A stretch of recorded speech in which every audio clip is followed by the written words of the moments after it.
Sekarang, nah ini lebih susah nih. Gimana kalau pembagiannya ada sisanya? Kayak apa sih sisanya? Coba kita lihat ya. Contoh nih.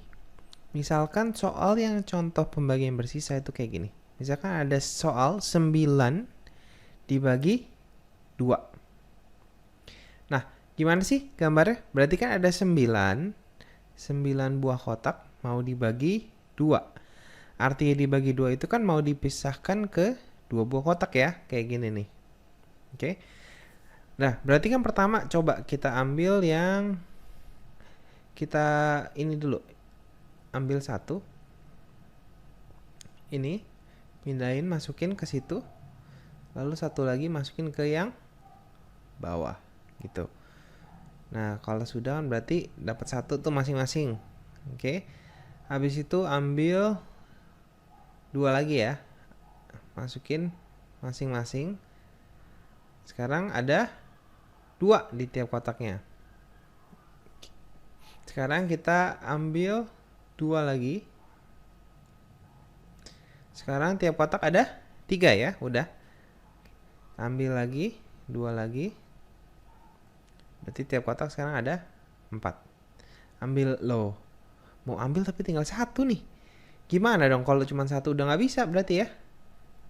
Nah, ini karena 1 ini udah nggak bisa diambil lagi jadi 2. Ini kita sebut, ini dia yang kita sebut sebagai ini sisa. Sisa 1 artinya. Oke. Kalau ini hasilnya 4. Karena di tiap kotak ada 4. Jadi kalau 9 dibagi 2 itu hasilnya 4. Sisa 1. Jadi yang sisanya harus ditulis, nggak boleh cuma jawabannya 4 aja, karena kan ada sisanya gitu. Nah sekarang tapi gimana caranya bisa dapat langsung gitu? Misalkan 9 bagi 2, oh kak hasilnya 4 gitu, sisa 1. Gimana caranya langsung dapat cepat gitu? Masa kita harus gambar terus sih? Ada caranya. Coba kita lihat. Kalau sekarang kakak bantu dulu pakai tabel perkalian. Ini tabel perkalian 2.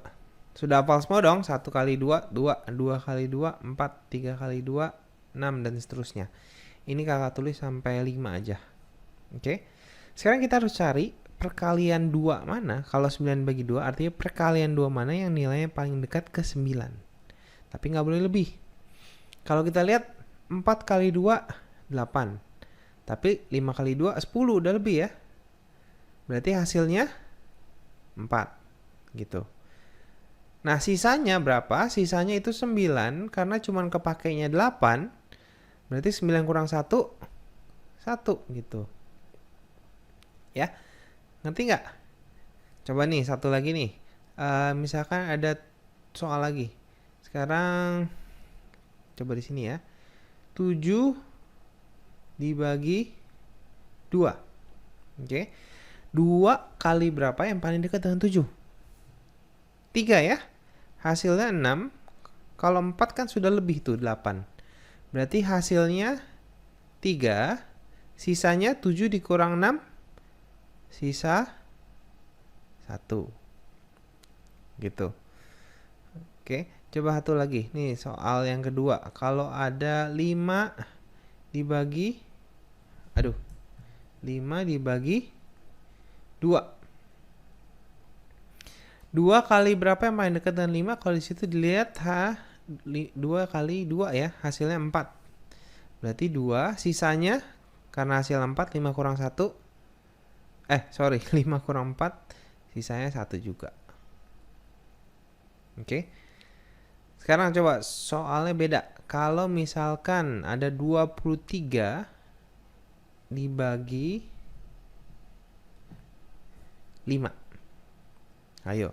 5 kali berapa yang paling dekat dengan 23? Ada yang hafal? Nih dibantu dikit deh. Perkalian 10 nih tabelnya. Perkalian 5 maksudnya. Ini tabel perkalian 5. Kalau dilihat di situ 4 dikali 5 hasilnya 20. 5 kali 5 25. Oh sudah lebih. Berarti jawabannya 4. Karena paling dekat tapi enggak lebih. Berarti jawabannya 4. 23 kepake 20, sisanya 23 kurang 20, sisa 3. Ya. Sekarang coba lagi, atur lagi, keempat. 17 dibagi 5. 5 kali berapa yang paling dekat? 3 ya. 5, sisanya 17 dikurang 15, 2. Oke. Satu lagi, terakhir. Kalau ada gini gimana? 16 dibagi 5. Berarti yang paling dekat tetap 3 ya. Sisanya 16 dikurang 15, artinya sisa 1. Oke. Bisa ya? Oke. Coba satu soal nih yang nggak tabel kalau nggak kasih ya. Nih soal nomor 6. Misalkan ada 38 dibagi 7. Ayo. Ada yang inget 7 kali berapa yang paling dekat dengan 38? 7 dikali berapa yang paling dekat dengan 38? 7 dikali 5. Ada yang jawab 5? Ada yang jawab 5? 7 kali 5 berapa? 7 kali 5 itu 35. Kan paling dekat dengan 38. Berarti jawabannya 5. 38 dipakai 35, sisanya 3 berarti ya. Oke? Bisa ya?